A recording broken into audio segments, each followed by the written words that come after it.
Hello, everyone, and welcome to today's webinar. My name is Alissa Sklar. I am the VP of Marketing here at GIS Planning, and I wanted to thank you all for taking time out of your busy days to join us here. Today, we're going to talk about how to create and source killer content for economic development marketing. Just a couple things I'd like to say off the top is that, of course, I should issue an apology to sharks everywhere. Sharks are wonderful creatures. They are not killers. Of course, I'm just using this humorously out of trying to come up with a fun theme here. So inevitably, I know someone's going to say to me, sharks are good. So just want to get that out of the way off the top. Okay, so let's talk about what we're going to be covering here today. We are going to look at what killer content is for. What does it look like? What makes it great? Where do you get it? How do you use it? How do you know if it resonates in the right ways? In other words, all the things that make content effective, strategic, resonant, and help you achieve all of your different goals. So we're going to show you lots of different live examples, and we're going to share a lot of different kinds of strategies. Of course, our overall profile always is economic development, marketing, investment promotion, investment attraction, business support. That is my frame of reference when I'm talking about content here today, just so that you are aware if you're joining us and that is not your background, that should just be noted. A few things about who we are at GIS Planning and why I'm speaking to you about this.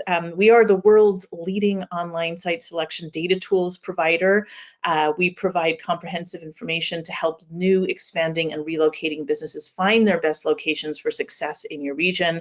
We are a service from the Financial Times, together with the rest of the FT Specialist Group, the largest economic development services organization in the world.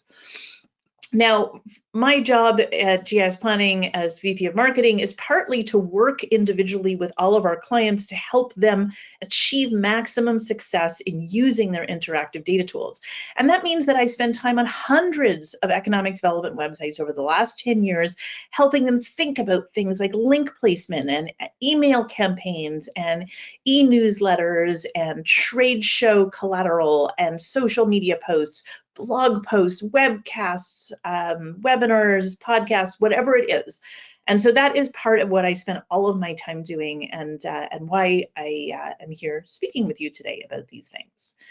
Okay, so let's dive into the content here. We are going to start off thinking about what is killer content. Now, some of you may be familiar with the idea that it's hard to define, but I know it when I see it. With apologies to the Supreme Court justices. In this case, when we're talking about killer content, what we're actually talking about is how to ensure that you've got effective content that helps you meet your goals. It, of course, has to capture attention from target audiences. It needs to encourage engagement. We're going to come back to engagement a little bit down the line. We're going to talk about resonance. So something resonates when people connect with it, when they understand it, when it captures their attention as they're endlessly scrolling or have 25 million tabs open on their computer and they stop for 1 second and they notice and they pay attention. That is incredibly valuable. So something that is resonant is something that we're really looking for. It's subject matter that they are interested in, and it is providing information that is useful to them, that they are willing to engage with.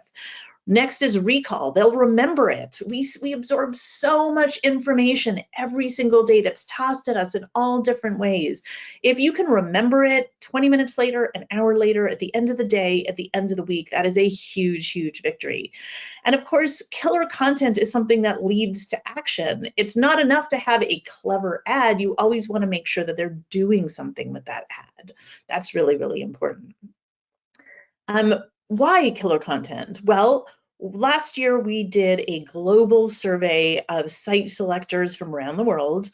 And some of the things that we found when we asked them is, what are they doing before they make contact with an investment promotion agency, an IPA, or an economic development organization? And they're told us that they do their own research and analysis.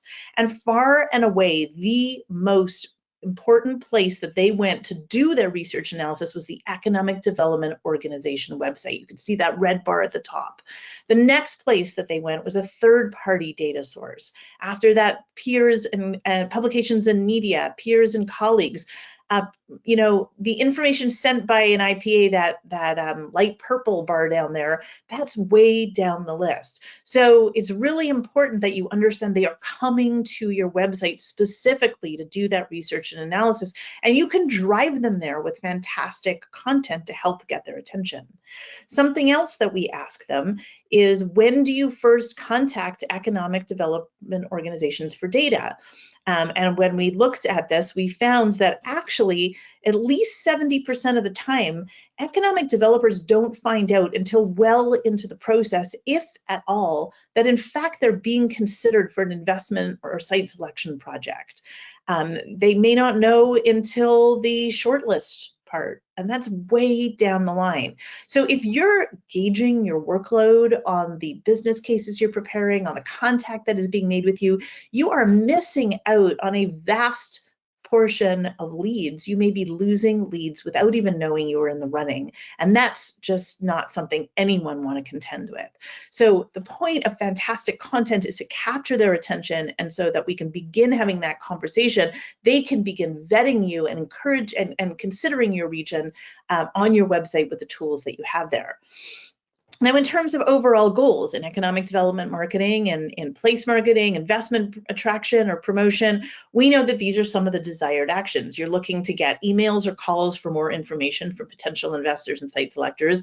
You want them to schedule a meeting, share contact information, subscribe to your e-newsletter, your marketing, your blog, your podcast. You want them to visit your website. You want them to do research on your interactive data tools. You want them to download or share reports from your website. You want them maybe to create a 3D rendering on a site they're interested in. Maybe if you're hosting events, these could be online events or in-person events, that they will come to that.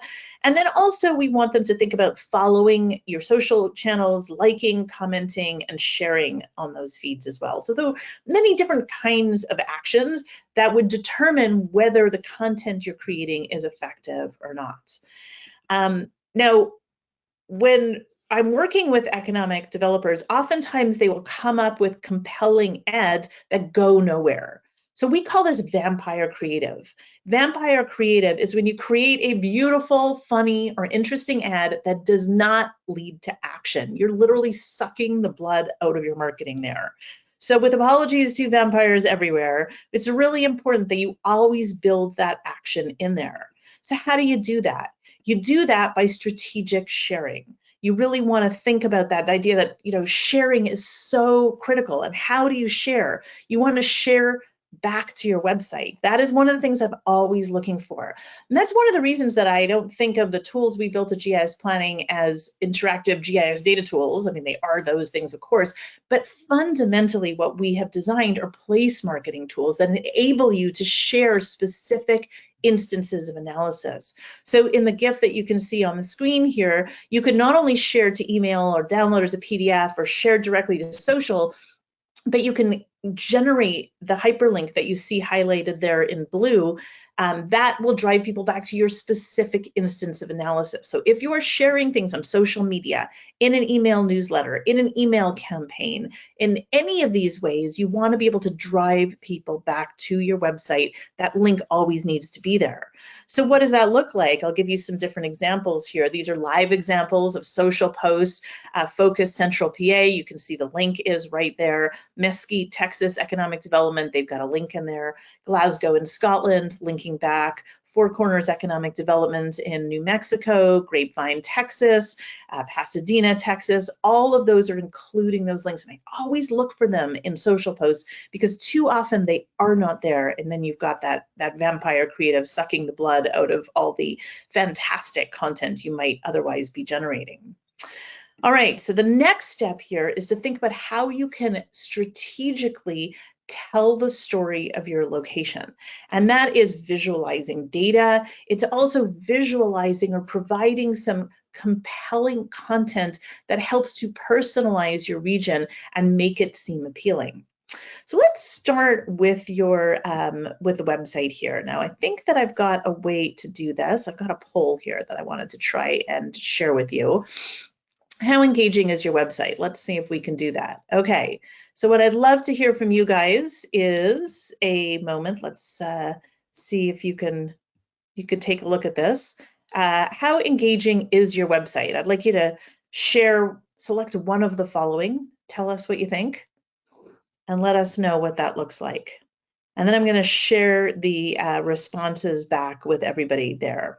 Okay, give you guys another 5 seconds to vote. About half of you have voted. Okay, it's coming in. All right, I still see a lot of votes coming in. So I'm going to give you another couple of seconds here to get your vote in here. We've got about 70% of you, nearly 70% of you who voted.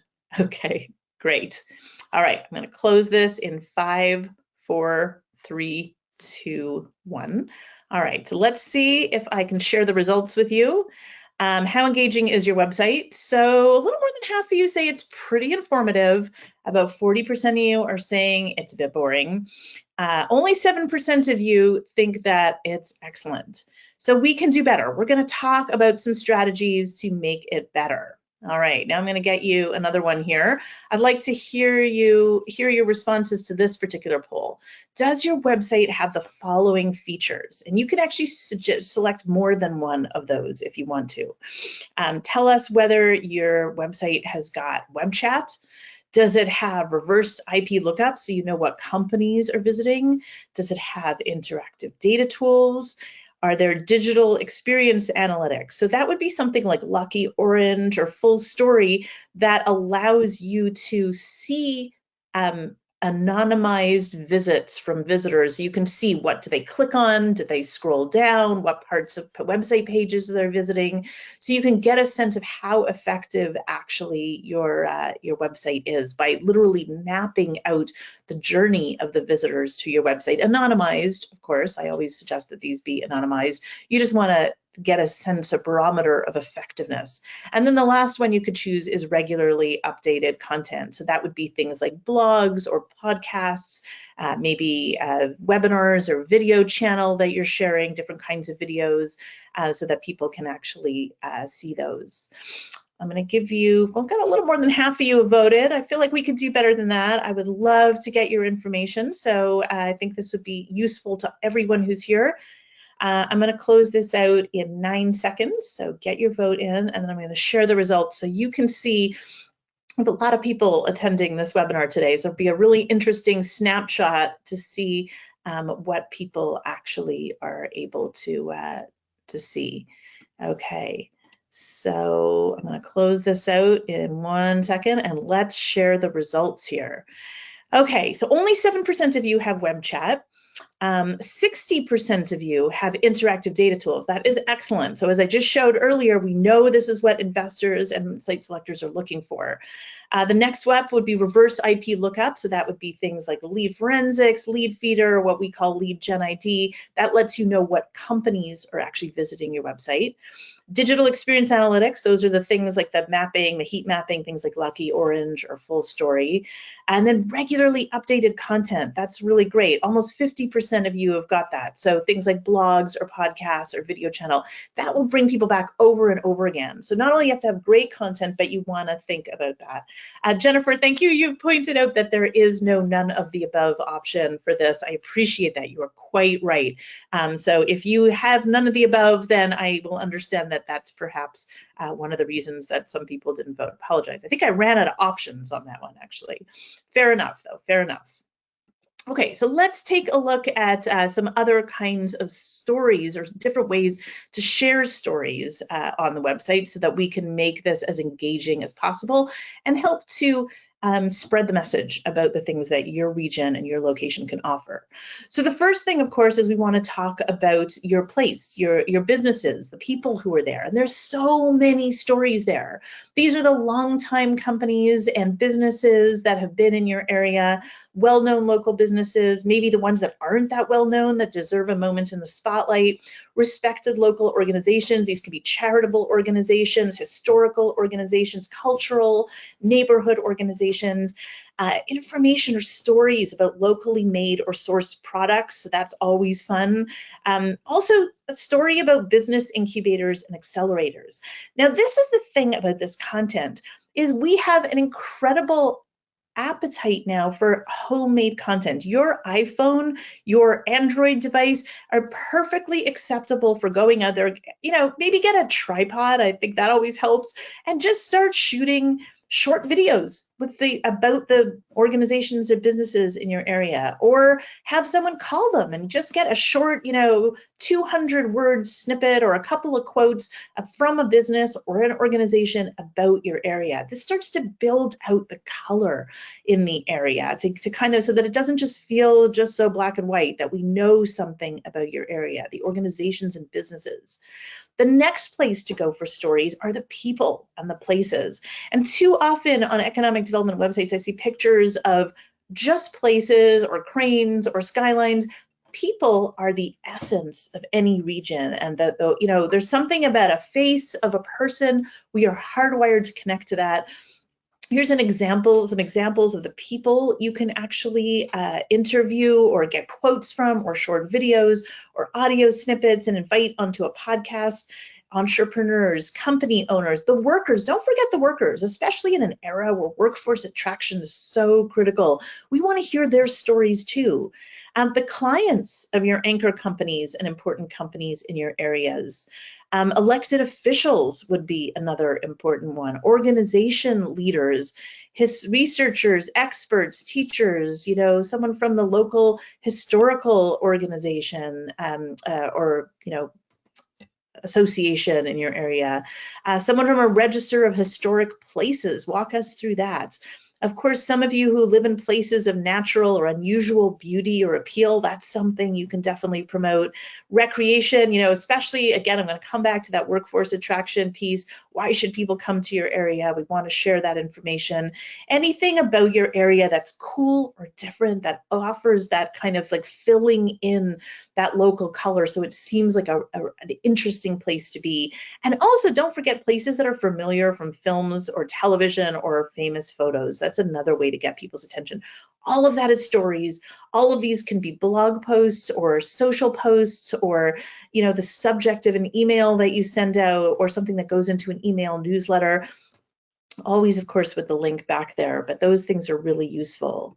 Now, another way that we've been helping people tell the story of their location since the pandemic was we launched a new product called Zoom Tour. And Zoom Tour is very different from our other things because all of our other products, we give you the data, we build everything in there.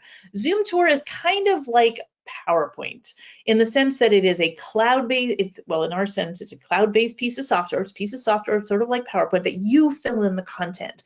But what this does is it lets you tell incredible themed stories through a tour-based format. Easy to do. You don't need any graphic training. You don't need any graphic design background. And it lets you turbocharge your digital marketing because it could take you less than 30 minutes, even without training, to bring people back to your website. The tours are shared as links. They could be links on your website to keep people on your website or help drive them from page to page or topic to topic. Or they can be shared in email newsletters, in proposals, in email campaigns, in social feeds. You can build one specific to a trade show if you want to.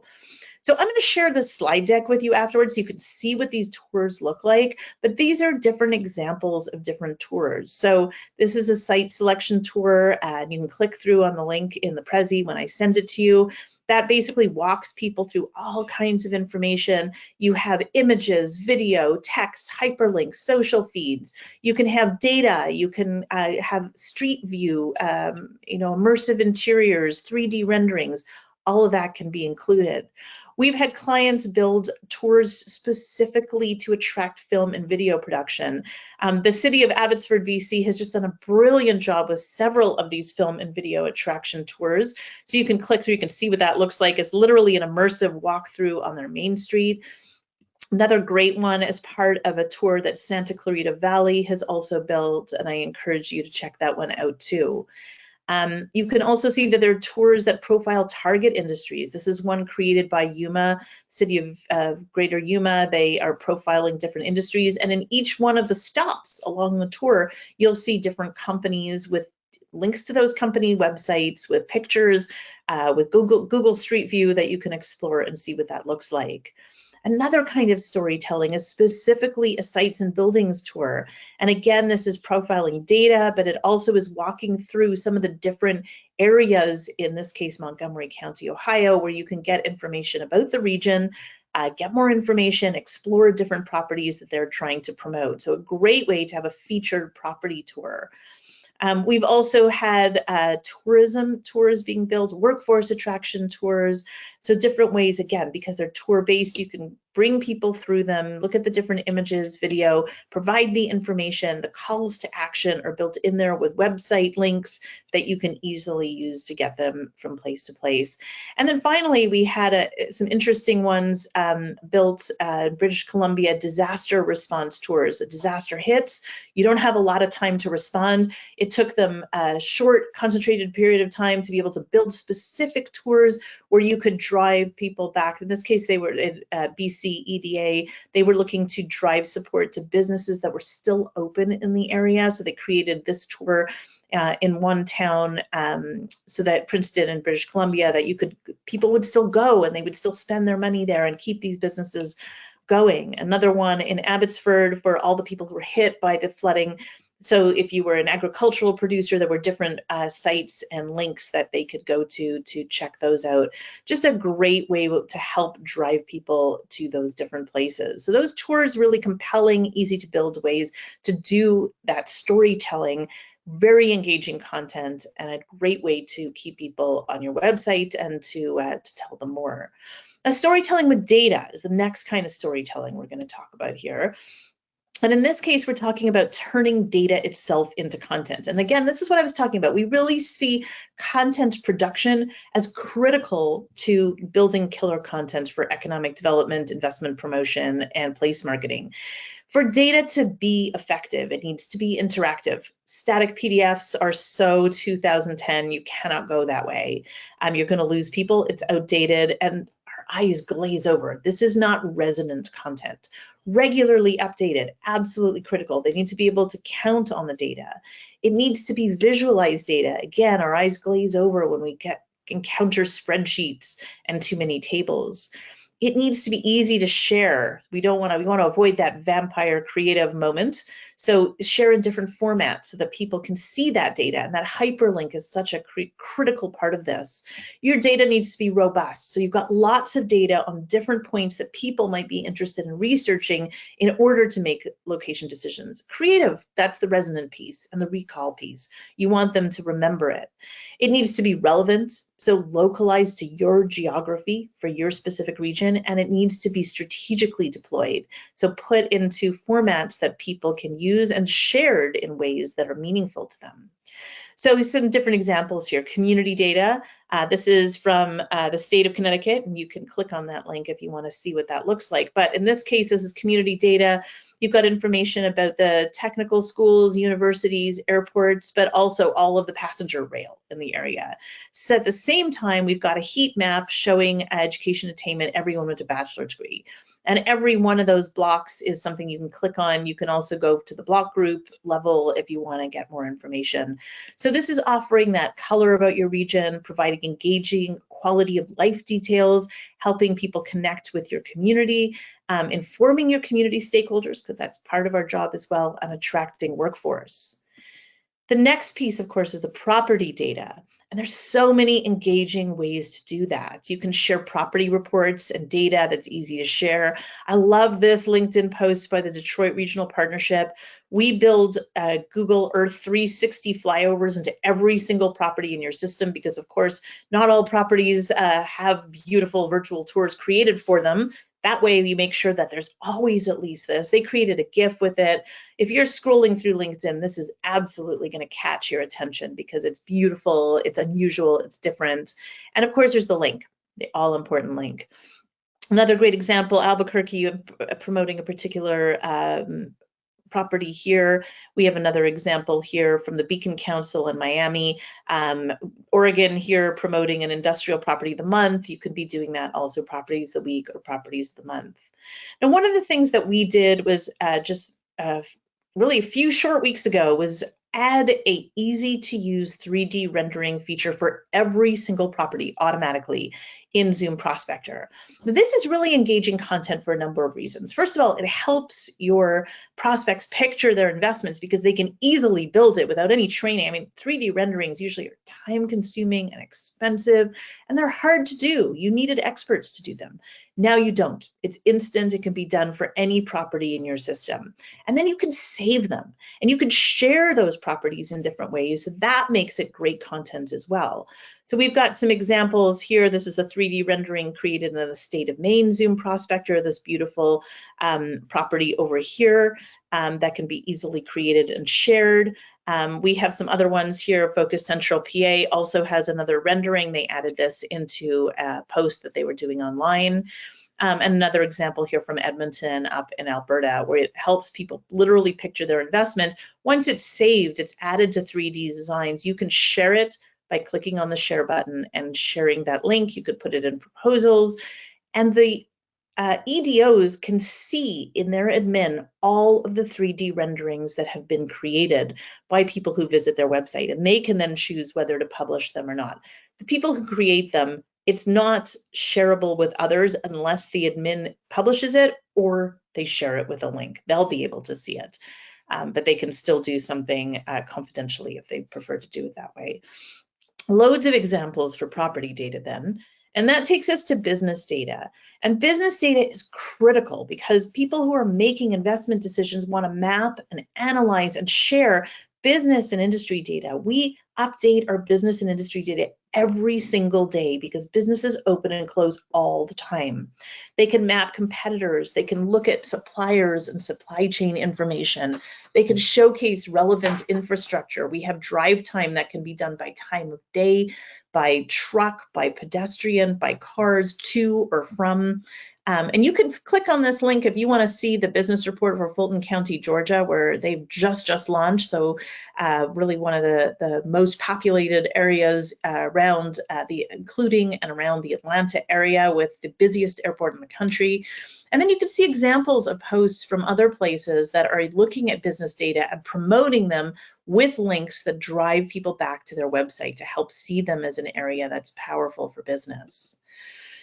So that is the storytelling with data.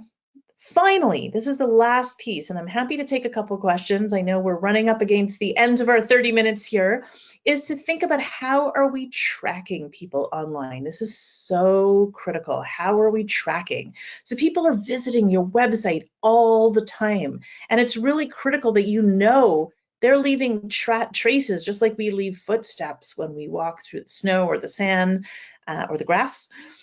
So with all of our products at GIS Planning, we offer 3 tiers of analytics to track how effective your killer content is. Is it bringing people back to your website? Now, obviously, you have Google Analytics for aggregate and general website data. Everybody's got that on their website. We also have built in Zoom Prospector analytics that give you investment attraction data. So what properties have been viewed? What keywords have been used in searches? What other kind of search data? What communities in a region have been looked at? What kinds of reports have been downloaded? Demographics, business, wage, occupation, talent pool data. That lets you see what's actually happening. And then the last piece is that lead gen ID. That lets you see what companies are visiting your website. That's the actionable intelligence. So you get a live dashboard that lets you see if, for example, GIS Planning has been on your website. Now, you wouldn't say if it was Alissa from GIS Planning or Russ or Stevie. You would just know that someone from GIS Planning because it looks at commercial IP addresses.